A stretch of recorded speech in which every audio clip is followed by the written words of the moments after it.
Olu lusasazo ngqo lweendaba kumagumbi ethu osasazo kwikomkhulu le-SABC e-Auckland Park eRhawutini. Nazo ziphambili. Bhuti wami nomshana wami badutshuliwe la ezamimpilo bashonile. Bathi babadubule ngo-3 ekuseni. Amapolisa kwiphondo laseGauteng aphanda amatyala amabini okubulala namane okuzama ukubulala emva kodubulo olwenzeke kwindawo yogobityholo izamimpilo eRivali kumazantsi eRhawuti.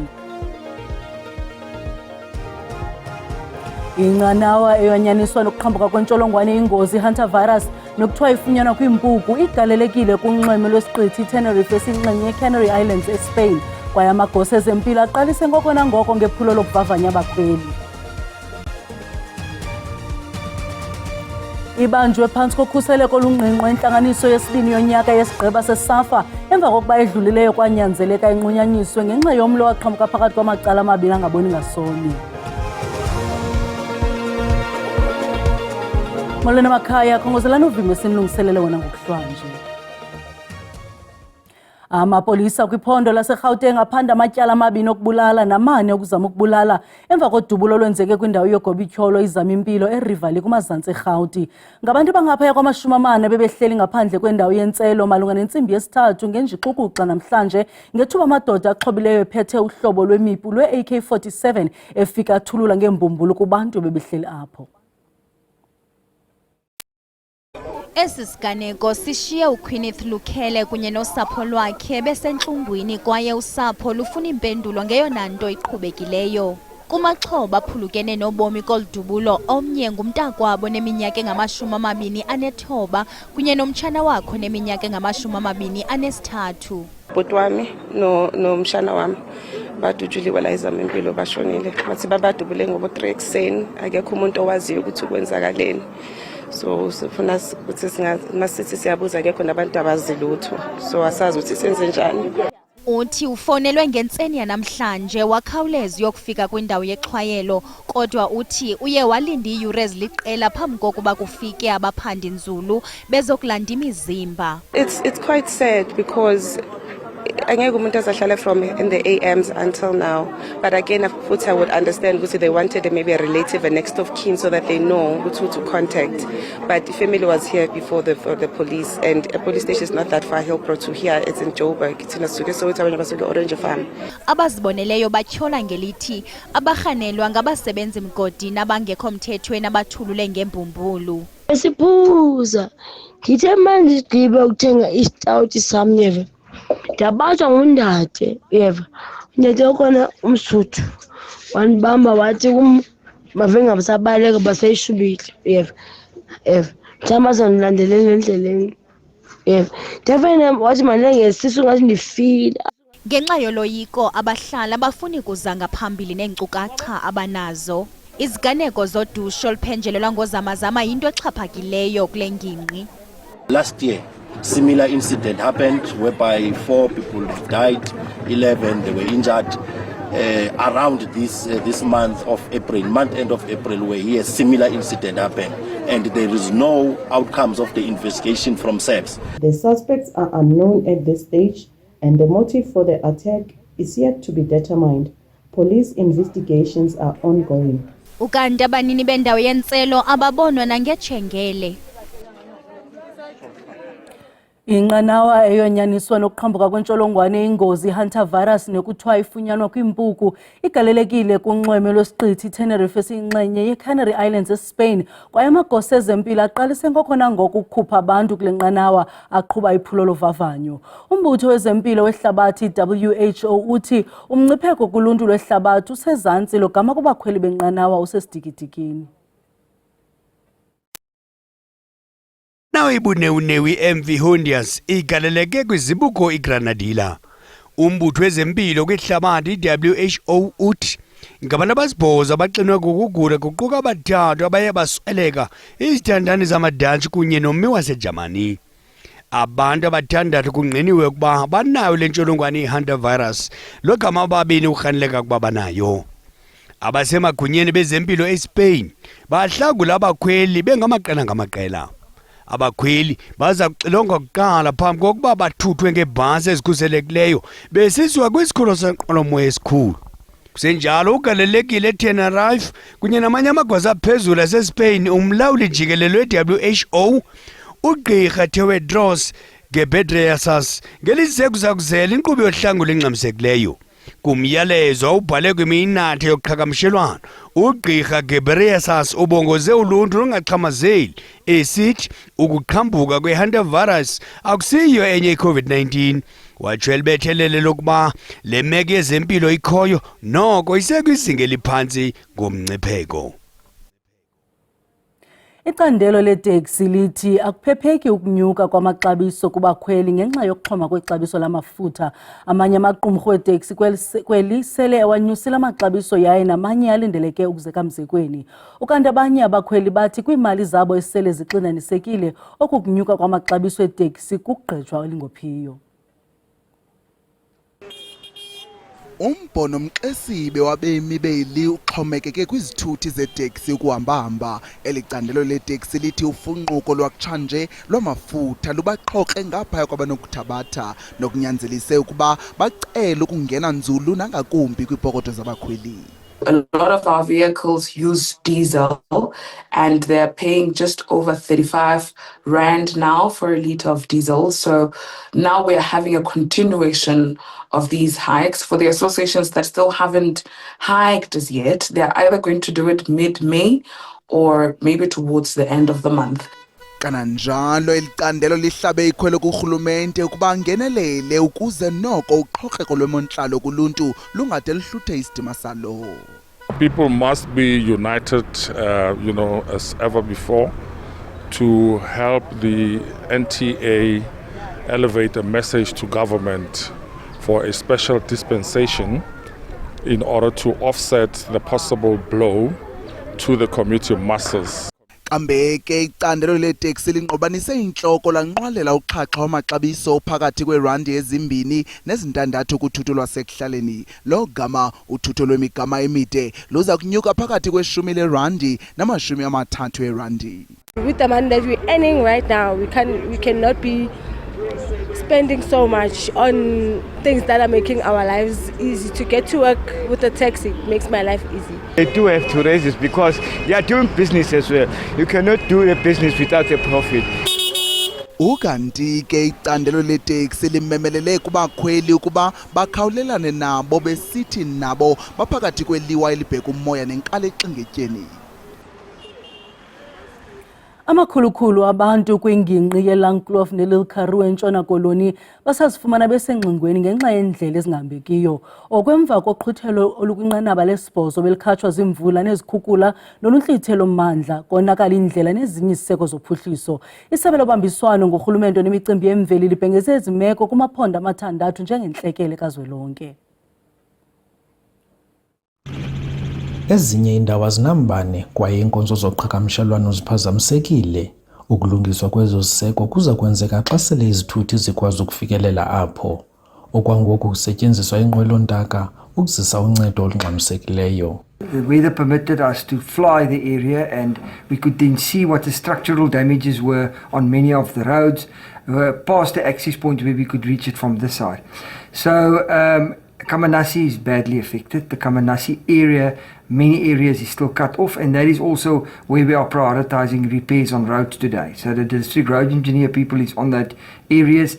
Tomorrow more teams will move in. Umyezo wezilwanyana eKhango Wildlife Ranch kwidolophu yaseTsorweni nawo awusindanga. Nangona kunjalo, le ndawo ivulelekile kubatyeleli. Luckily, no animals were harmed. Our team were very good at preparing for the flood, and they managed to get all the animals to safety in alternative habitats, alternative spaces before the flood hits. However, the animals are not in their preferred space, and right now it's for their safety, but we are desperately trying to get back up and running so that the animals can move back into their homes and their habitats that they love. Iziko elijongene neemeko zentlekele kuzwelonke lichaze njengentlekele imeko yemozulu kule veki. Oku kuvula umtyhi wokuba urhulumente kazwelonke angenelele, nangona isigqibo sokuchaza le meko njengentlekele ngokusesikweni siza kuthatyathwa xa sele kwenziwe uhlolo olupheleleyo. Kwiindaba ze-SABC ndinguSiphiwe Wobasi eGeorge. Kwalapha ezindabeni, Indoda ena-34 ubudala kwilali yasefolobodwa ngaphandle kwasemusina eLimpopo idala imisebenzi ngephulo lokuhlaziya inkunkuma yezinto ezisebenzisa umbane kunye neebhotile ezaphukayo. Kodwa masiqale evenkileni.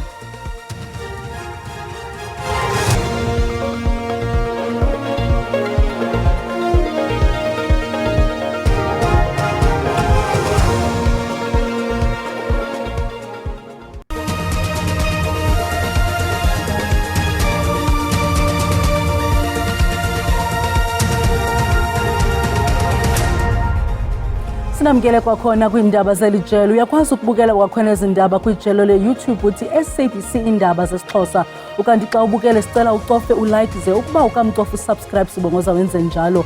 Ungalibali ziyafumaneka ezindaba zisasazwa ngqo ngeli xesha nakwi-app yakho yasimahla i-SABC Plus ucofe nje SABC 1. Inqaku lokuqala sithenga.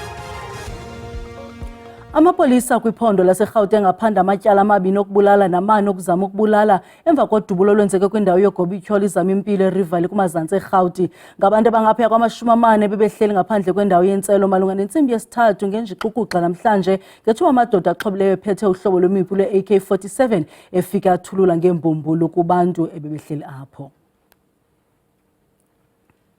Kukholeleka ukuba usomlomo wendlu yowiso-mthetho uThoko Didiza uza kudibana nabacebisi bezomthetho bepalamente kule veki ukuze baxoxe ngendlela anokuzithatha emva kwesigwebo sangolwesihlanu senkundla yomgaqo-siseko esiyalele liziko ukuba livuselela inkqubo yokuphanda ukubeka ityala kumongameli Cyril Ramaphosa. Okunye okuthe kwavela kutshanje sisibhengezo sombutho omkhonto wesizwe sokuba lo mbutho unesicwangciso sokufaka izindululo sokulahlekelwa lithemba ngakumongameli Ramaphosa. Ngelixa izinkqubo zimbini zohlukene ekugqibeleni zinokuba nesiphumo esifanayo.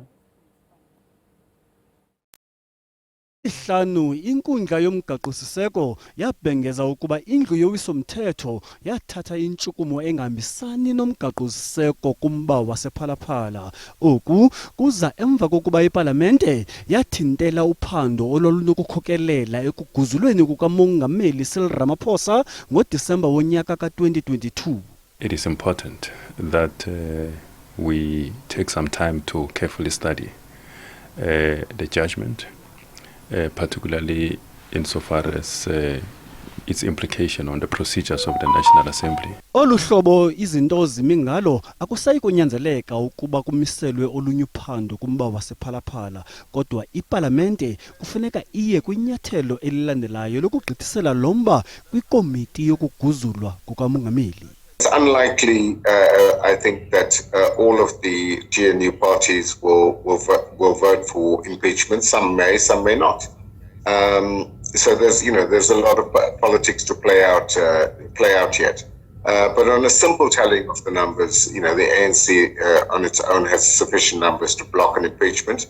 But the other important number crunching is the fact that at the time that vote in the National Assembly was taken in December 2022, the ANC had then 57% of the seats in the National Assembly. Today, the GNU holds 72% of the seats in the National Assembly. Isindululo sokungabi nantembeko njengoko sishukunyiswe ngumbutho omkhonto wesizwe sesinye isixhobo somgaqo-siseko isidinga nje isininzi esilula sama-51 ukususa umongameli. Oku kungadala ukurhoxa kukamongameli, ikhabinethi yakhe kunye noosekela baphathiswa. Usapho lomsebenzi womasipala wesithili owarithambo uNamhla Mthwa owagetyengwayo kwiminyaka emine edlulileyo lusabindekile. Luthi luphelelwa lithemba ukuba lakuze lubufumana ubulungisa ngokugetyengwa kwakhe. Usapho lwakwamthwa lukuthetha oku emva kokuva ubungqina kwikomishoni kaMadlanga. owayeneminyaka engama-36 ubudala wasweleka kwimvula yembumbulu ngethuba engena kwikhaya lakhe elisesidwadwa ngo-April ka-2022. Usapho lwakho lukhathazekileyo luthi lwaxelelwa libutho elaliphanda izenzo zokubulawa ukuphenjelelwa lupolitiko i-PKTT ngamafuphi ukuba kukhona ozobanjwa kungekudala njengoko uphando lwalusele luqoshelisiwe. uSibiya ebewachithelana ebelichithelana uphando ngalo lonke ixesha abaphandi beyonika iripoti uba uphando baligqibile. Isimbonono solusapho sisemva kokuba umkomishinala wamapolisa KwaZulu-Natal uLieutenant General Nhlanhla Mkhwanazi wabhengeza kwikomiti yesikhawu yasepalamente ukuba akukho kwankqubela phambili kwityala lokubulawa kukaMthwa. So, and the family was informed that, look, they took this docket and sent them to Pretoria. We can't tell you anything about the case. And the family was disturbed and they made noise about it. Ukanti ngethuba enika ubungqina kwikomishoni yophando kaMadlanga, uNjengele uMary Motsipe wachaza ukuba umntu othile obephandwa kweli tyala wakhupha isithintelo sokuba amapolisa aqhubeke nophando, watsho esoleka ngelithi kwabulawa abacupha abathathu ababephanda ngokubulawa kukaMthwa. Before they were taken to our office, General Khumalo explained to the sister that they identified the motive and they were supposed to go through with the takedown of the target. And then the target applied for an interdict against the investigation. Usapho lwakwaMthwa luthi lwaxelelwa ukuba idokethi libuyiselwe eMpuma Koloni kodwa selephelile amathemba kulo. Kwindaba ze-SABC ndingufundiswa Mhlekude eMthatha. Abanini bamashishini ekholini ngaphandle kwaseLichtenburg eMntla-Ntshona babala inkcitho emva kwamatyeli ngamatyeli okubiwa kweentambo zombane. Ukubiwa kwentambo zombane yintsindabadala kubahlali nosomashishini basekholini eMntla-Ntshona besithi baxhokonxwa yiyo veki na veki nokuxhorha imo yentlalo nenkqubela phambili yabo. On a daily basis, when the electricity is off, we're spending R1,000 plus on gas alone just to run our generator. And yeah, to paint the picture, it's costing us where we're making a profit every day on our goods that we're selling. Now we're putting it towards gas. Kananjalo ushishino lwesinyithi lwasekuhlaleni nalo liyachaphazeleka ilenyewe. Bring me the people who can help us. There's no one. Because electricity is off, the work is off. Kambe ke ugqithiso lweenkonzo zamanzi nogutyulo lwelindle kule ngingqi liyaqhwalela nalo. To talk about the theft of the cables and stuff, it is really bad. Because all the people in town, around us, in our locations are being affected. Sanitation is the most important. Water, if we have to go there, it's really bad. Lo gama iEskom ivakalise ukuba sele ichithe imali engaphaya kwe-100 million rand kwiminyaka edlulileyo embalwa ukuqala ukubiwa nokumoshwa kwentambo zombane kule ngingqi, nxeba kaxaka leyo ekunzinginzingi ukuyisombulula.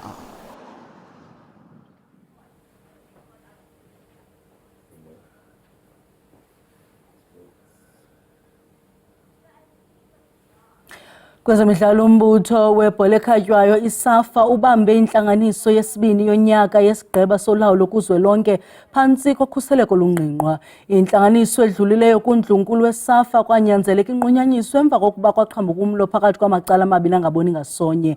Abanye bafuna umongameli osemikhaleni uDanny Jordan aphinde unyulelwe kwisigaba sesine, abanye bafuna inguqu. Idlalo Gaten Mackenzie wasichaza isiganeko esathintela ukuchopha kwenhlanganiso yesigaba solawulo seSAFA ngoMarch njengehlazo elikhulu. Lo mbhodamo wakhokhelele ekunqunyanyisweni kwamalungu amane eNEC etyholwa yiSAFA ngokusingela phansi umgaqo-sisekwa lombutho. Kulindeleke ukuba la malungu abekwa amatyala kungekudala. Some of our National Executive Committee members have not behaved themselves in a way that meets good discipline. So, 4 members, their names are well known to all of you, have been suspended. The suspension is not a punishment, it's a precautionary issue pending a disciplinary case that will take place against them. Ilungu le-NEC uAndile Ngconjana ulipepethile uluvo oluthi umongameli walombutho uyaxhaswa ukuba azigqatsele isigaba sesine. Uthi kusekutsha kuba ingqwalasela isekwisigaba senqila namaphondo. Maybe people are trying to advise that we must give Dr. Jordan the 4th term. We don't know. We will see. It's not for us, it's for the regions. Ukanti kule nhlanganiso kwavele ukuba izicwangciso zokufumana umqeqeshi omtsha weBafana Bafana ziphethwe. Isivumelwano sengqesho sikamqeqeshi Hugo Bruce sifikelela isiphelweni emva kwendebe yehlabathi ka-2026. ISAFA ikwaqinisekise ukuba sele sihlabele emgama izicwangciso zokumilisela ubuxhakaxhaka obuncediso sompempe i-VAR kweli uqala ebutsheni besizini ezayo. Xa sesiza kuqoshelisa umvimba wethu, indoda enama-34 ubudala kwilali yasefolobodwe ngaphandle kwasemusina eLimpopo iqalise iphulo lokuhlaziya inkunkuma yezinto ezisebenzisa umbane kunye neebhotile ezaphukayo. uChristopher Madaba ukwavulela amathuba engqesho ulutsha olumnceda kweli shishini. Kumbindi wasemaphandleni eLimpopo apho intswelo-ngqesho itheza amandla kubantu abatsha, lo somashishini ujika inkunkuma ibe lithuba lengqesho. Ngeli nyathelo iikhompyutha ezindala, izixhobo zombane ezaphukileyo kunye neebhotile ezilahliweyo ziyaqokelelwa zisetyenziswe endaweni yokungcolisa okusingqungileyo. What I was doing here, I was dismantling, and then after dismantling I was sorting accordingly to the items. Like I put the motherboard aside and also battery outside. So when I'm dismantling, I was supposed to make sure that I start with the battery to any items I got. Eli nyathelo laqala njengophulo lokucoca indawo ahlala kuyo uMadaba, kodwa uthi uluntu sele lukhuthazekile ukuba lulahle inkunkuma yalo ngendlela engenabungozi kwindalo. I checked that there is a lot of dangerous thing to come to the e-waste. There is acids, then it's very dangerous to our environmental trees and also to the peoples and also to our animals. Oku kuzinikela komntu omtsha sele kudale ingqesho nakolunye ulutsha lwasekuhlaleni noluthi luncedise ngokuqokelela inkunkuma neebhotile. We do get money from the bottles we recycle, but it takes time because we must break and crush them using our hands. This project has helped me to make a little income for myself.